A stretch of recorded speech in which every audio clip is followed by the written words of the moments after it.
best American Godzilla movie ever. Of course, it's not perfect, but still fun. Twink, hold down the fort. I gotta get more snacks.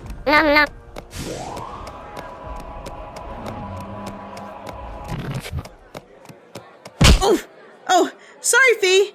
Just getting some more movie snacks. Ooh, movie snacks? What are we watching? Oh, just one of the better American Godzilla movies. The recent one, King of the Monsters. Oh, yeah, I can agree with that.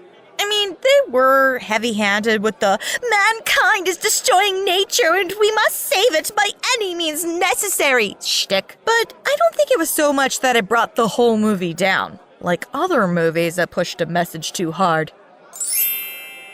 Why, Black Christmas, why? I mean, I suppose, but I figured the whole point to any Godzilla movie is to watch him battle monsters and maybe save the world and destroy buildings. Which he kinda did. Like maybe 2. Well, quite frankly, I don't understand why he's eating radiation from the Earth's core when he could be munching on stuff like 3 Mile Island or heck, Chernobyl 2.0. Let's do it! Godzilla in Kiev! Do svidaniya, comrades! I mean, okay, but he didn't destroy enough buildings. As is with just about every monster movie, the point is to be entertaining and fun, not be scientifically accurate.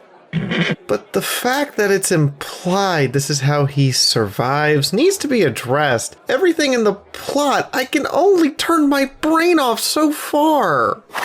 It's not a matter of turning your brain off. It's a matter of understanding that this is this world's reality, not the actual world. That's what fiction is. I write science fiction. This is science fantasy. And why are you complaining? But King of Destruction. Unless it's a documentary, every world a movie makes is fiction! Godzilla is science fiction in every other movie. This movie goes full science fantasy. That is my complaint. They blew the budget on a volcano burn, destroyed a city, but don't let the King of the Monsters destroy merely 2 buildings!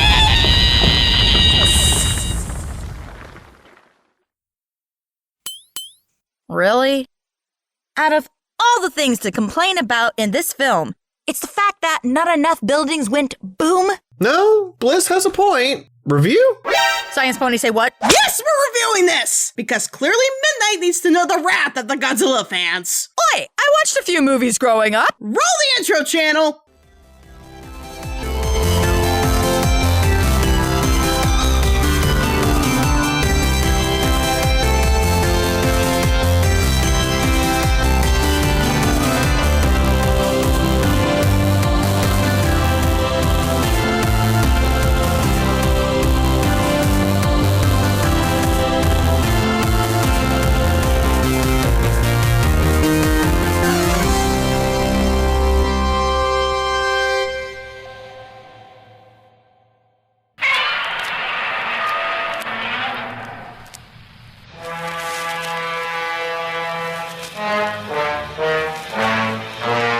Well, as some of you already know from my previous review on Godzilla King of the Monsters trailer, it's no surprise that I am a huge fan. But what's great about the review is not only you get me on a fan perspective, but you also get to hear the joys of a movie expert, Midnight Sonata. I wouldn't call myself an expert, more like an extreme enthusiast who happens to work in the field. And the science major who knows all about things blowing up and what is truth and what is fiction, fantasy?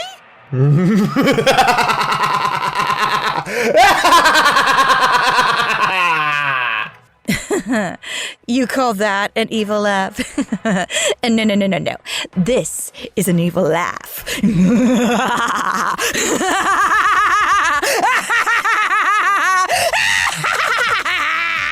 Very nicely done. Thank you. I practice in the mirror. Focus! So anyways, the movie starts off relatively fast after the 2014 film, where we know for sure that monsters exist and we are immediately introduced to our human protagonists, eggheads. Eggheads! We're calling them eggheads! You're the true scientist here! Anyways, they are researching the discovery of Mothra herself in larva form. Oh, hail the queen!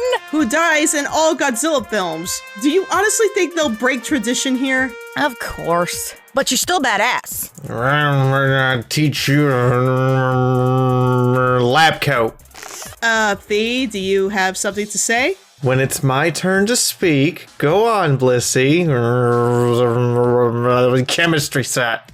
So yes, anyway, the head egghead discovers she can actually communicate with Mothra and to that extent other monsters through a special device she made herself. Her daughter, for whatever dumb reason, is along for the ride, in dangerous conditions. And before long, stuff hits the fan and they are both kidnapped by world terrorists. From here on, it's a plot following down the line of Mom Egghead and an activist to rid the world of overpopulation by releasing all the monsters from their slumber around the world because of some weird ideal that this will heal the earth. There's a flashback, however, I failed to mention at the beginning, where the same mother loses her son during the first Godzilla interaction back in 2014. This will be important later. Honestly though, who cares about this part? Not me. I want to see the monster fights and boy do we get them!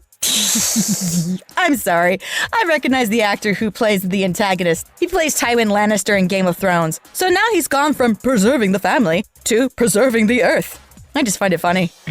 Where are the security guys at the start of this movie? In the previous film, they had a literal army guarding the Muto, which, by the way, they never named in the 2014 film. It's just called Muto. I checked. Seriously, a bunch of dudes show up and steal stuff, and you have no people with the Daka Daka? There should be a firefight. Monarch should be willing to fight out the gate. Also, biosonar? You're right now, right? Do I need to explain this is not how sonar works? This is just a moment in the film where I, as a scientist, start looking up stuff in my head or wanting to pull out my phone and go, sonar, that's not how that works.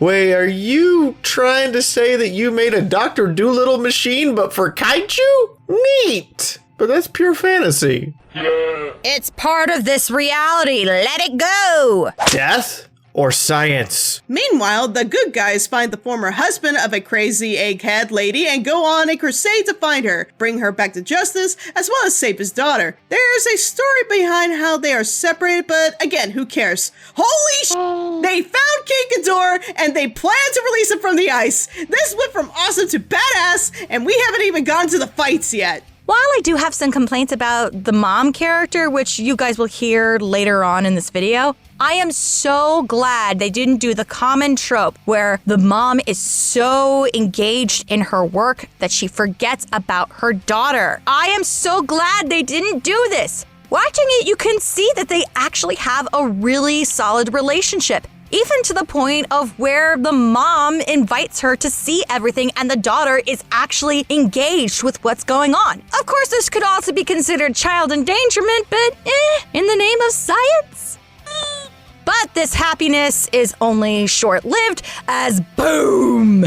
Enter the bad guys! Okay, first moment here, little girl flipping off the bad guy. Good, very good. Everything else? What the heck? This massive facility has no guards, no lockdown procedure, no defense. If this thing got out, what were they going to do exactly? Politely ask it to refreeze itself? A facility this large and you managed to kill everybody all nice and neat in 2 minutes and 13 seconds. Yes, I timed it. I can hear Scorcher screaming an angry Marine at just how crazy of an idea it is that suddenly they don't have a standing army for Monarch. I don't even give a crap about the human characters. They kinda all sucked with the exception of the girl maybe. Don't try to talk me out of this either. The mom was a terrible person who practically committed genocide on humanity because of the loss of her son. And yet the movie twists as, oh, she sacrifices herself in the end, so it's okay what she did. No! Bad movie.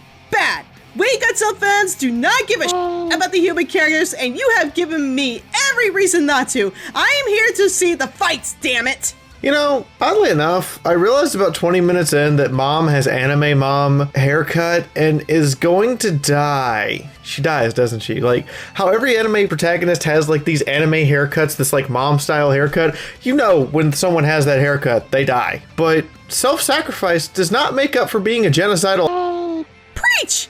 She's a bad woman, and I don't feel sorry for her. But anyways, let's get to the fun stuff. King Ghidorah is not a native monster of planet Earth. Gasp, guys, he's an alien. How original, right? It's like aliens showed up and told us Godzilla all-out monsters attack. Ghidorah is considered an invasive species of alpha monster, and he's here to do nothing but destroy, destroy, destroy. Luckily, Godzilla is the alpha monster of Earth, and he's not going down without a fight. Unfortunately, though, Ghidorah is so badass, he's able to command 98% of all the monsters of Earth with his commanding presence. The only exception is Godzilla and Queen of the Monsters herself, Mothra. I like how they beefed up Mothra so she could do more than just carry things around and look pretty and then die later. She actually goes to town on Rodan of all monsters. Goes to town. Goes to town? Dude, she takes him out! Yes, he does come back to bow before the king, but she holds her own. And when you think she's down and not for the count, seriously, he beats the crap out of her and is about to bite her head off. She takes her stinger and thrusts it through his god chest. That is badass. That is the very definition of badass. You go into the dictionary, look up the term for badass, and that is the answer you will get. Badass is not in the dictionary.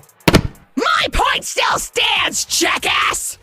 Ladies, play nice. I want to see monster fight, not pony fights. Actually, we could turn into Pony Kaiju if you want and give pony monster fights. But something that kind of bugs me here, and I mean really, really bugs me. As a scientist, the ice-breaking up scene, monsters coming out of the ice, that isn't how ice works. That isn't how being frozen works. I mean, we started being able to revive fish after freezing about 2 years ago. But it's a really complicated, enduring process that takes longer than just removing the icy bits. Though if you want to use it as a movie contrivance, okay, fine. But it doesn't help keep my brain turned off, and if you're going to use it, don't try to pretend you're being smart, movie. This is, in fact, how things die. You freeze to death. But honestly, how can you scientifically analyze something that's not even out of this world in theory? We know nothing about Ghidorah's endurance or abilities. Well, other than that, what the movie shows us. Because alien or not, he's still surviving on our planet. He still breathes. He even sniffs the extra crispy guys with guns for corpses. Though, I do like how the three heads clearly have different brains and actually are arguing with each other while they're under attack. But yeah, based on the puffs of his breath, I can surmise that Ghidorah is either warm-blooded or at the very least generates his own body heat in the Antarctic, and being frozen probably should kill him along with everything else, especially if it generates its own body heat.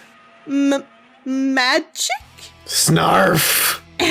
But anyways, it's up to mankind working alongside Godzilla to snatch the device that supposedly is guiding Ghidorah's movements on a path of destruction and hope that the two will kill each other. Hopefully encourage the rest of the monsters to retreat back to their hibernation as well. Hope being the obvious word here, but Godzilla isn't up to his peak of taking on the three-headed adversary and is forced to retreat after not one but two heavy throwdowns. I have to say, Godzilla here can take a beating, but in the final showdown he's not done. Oh no sir, we get Godzilla taking on Ghidorah while Mothra tag teams and helps him out with Rodan. This probably is one of the best CGI kaiju fights I have seen in a while. We have monsters working alongside each other, tag teaming, slapping in, and destruction all around.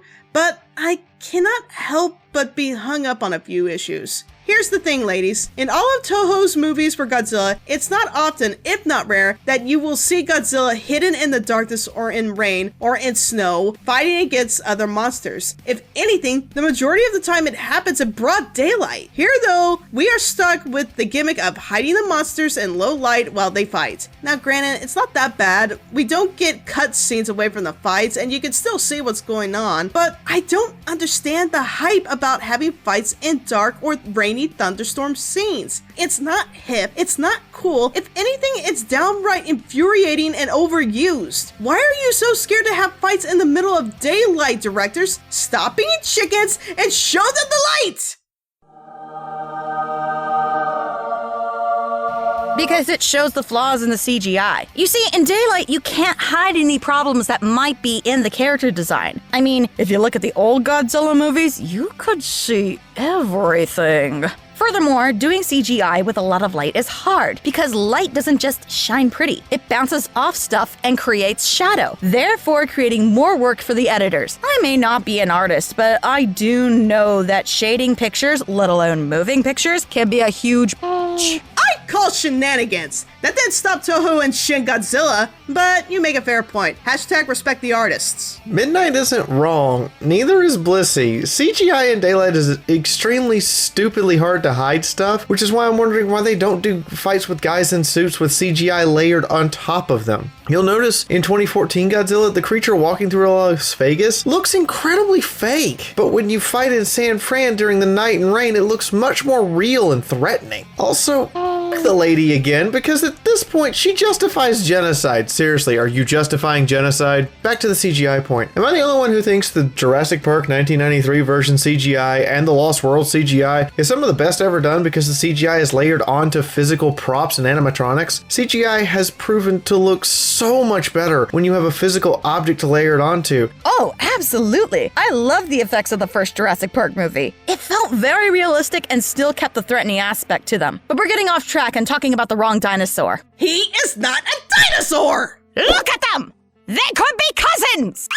I am not going over the family tree requirements that would require Godzilla to mate with a prehistoric chicken to create a T-Rex in the evolutionary tree. Please don't, it might traumatize the audience. But anyways, after a noble sacrifice from the mom egghead with one redeeming line, "Long live the king," Godzilla is able to rise up and take out Ghidorah for good in one of the most badass ways possible. He ripped his dang heads off and even ate one of the heads. Epic! Though I will admit, seeing Mothra go, it still hit a sore spot. But her sacrifice wasn't in vain as it boosted his ability to fight back. And guys, let's be real, it's Mothra. She always comes back. She's the queen of the monsters. She'll live forever. Besides fight scenes still being held in darkness or rain, there's one other holdup I'm having. Now, don't get me wrong. This was a great kaiju movie. It had nearly everything I wanted and was a huge step in the right direction from the 2014 film. We got some funny cliches from the human characters.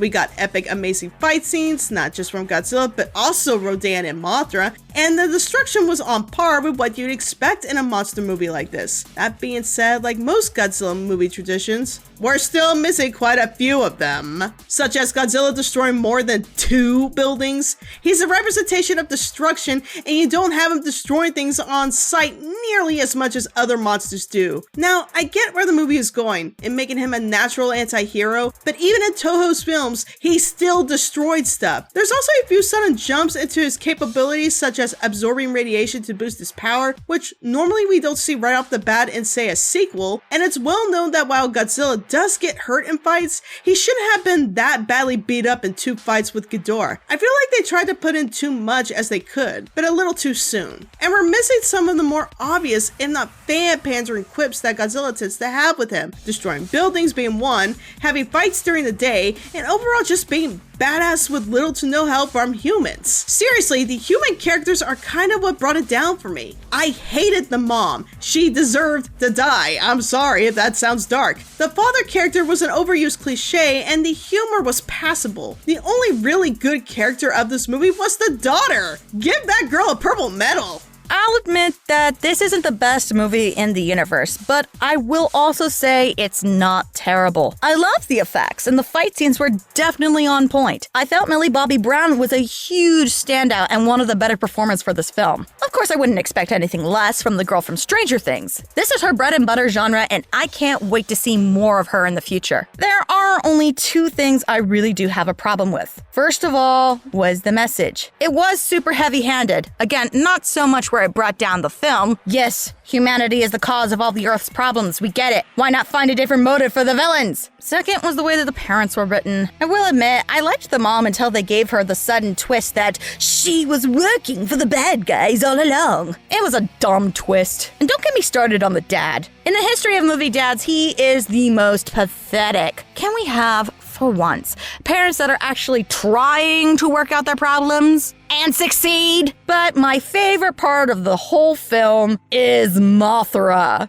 Visually, she is stunning to look at. I mean, look at her! Could you expect anything less from the queen? She is a great fighter who manages to take out one of the other kaiju. And if you want a real sacrifice, hers is the best. Yes, I knew it was coming, but seeing it on the big screen did not stop me from crying and doing a silent scream into my hooves. Eat your heart out, Vera Farmiga! All in all, if you want a fun movie with cool CGI, I would recommend this film. I mean, Ken Watanabe does a decent job to be a Toho stand-in. His character arc doesn't have anything to develop at all, but his sacrifice is understood. You feel it. You understand his emotions. Though cliche, you can sympathize with them. He simply does an amazing job putting the perspective we as an audience require into the movie. You know he's the leader of Monarch. Every time he's on screen, you feel his presence. The whole room shifts around his physical presence. His sacrifice at the end is what you feel emotionally to the core, but you also feel it's his destiny and place for this to be where he ends up.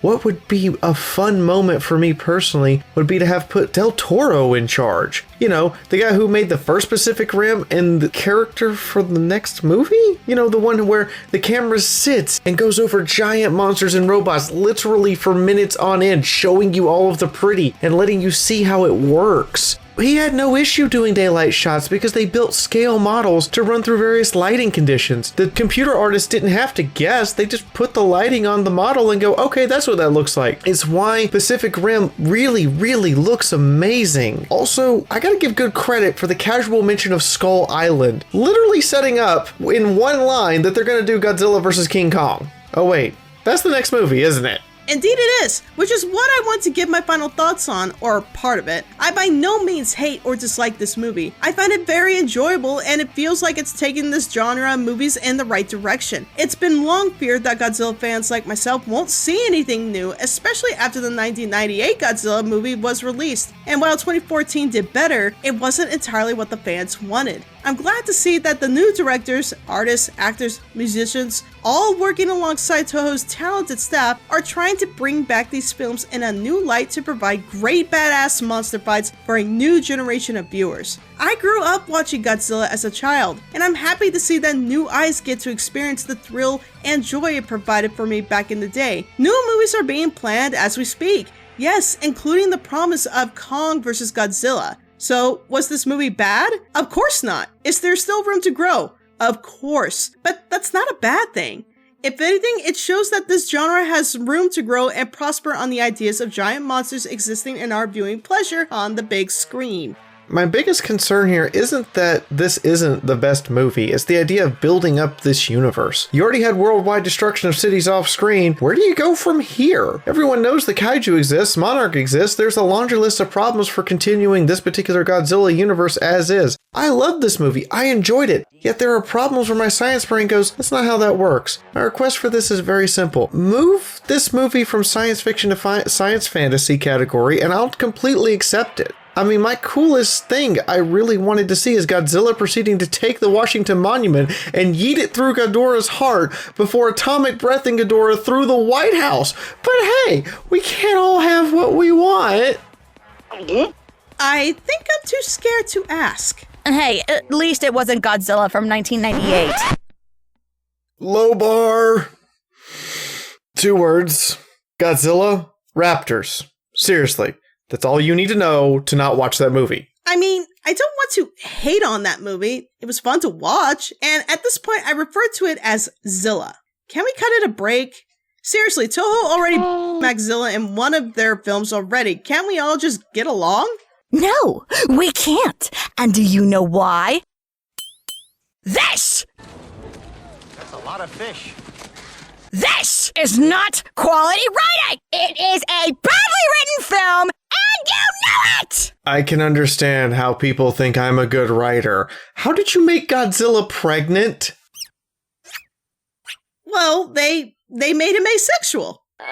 They reduced Godzilla to an amoeba. I need booze. Bartender, whiskey. When you put it like that, gah. Wait up, V. I need a chocolate malt. Stat. Guys? Am I supposed to close the video? How do I do that? I don't own your channel. Ooh, does this mean Oh, automatic credits. Damn it. Whiskey? Ice cream? Cake? What's your poison, Midnight? All of the above! How about this cookie I liberated from Blissy's pantry? You what? Fiora, you are amazing. Ever thought of an internship in Tartarus? Eggheads! We're calling them eggheads! You're the true scientist here, and the the AC came on. God bless America. One second. Freaking AC. When the AC's on, it just ruins everything. I should have just paused the recording, but I'm not. Story of my life. This blooper's taking too long. Okay. Anyways. And I need to get out of here because I'm sweating. I don't want to get allergic reaction. See my sweat? Where's my Halloween rag? I can feel the sweat between my legs and running down my back. Ew! Ew! I feel like going down my butt crack. Ah! Shut up! It's not funny. Your wife could have an allergic reaction. It's in my bra too. Ugh. She's gonna love these outtakes. Oh yes! I hope so! Because I'm trying to avoid an allergic reaction and my husband is laughing at me! Here, let me help. Let me help. Get the back of my neck, get the back of my neck.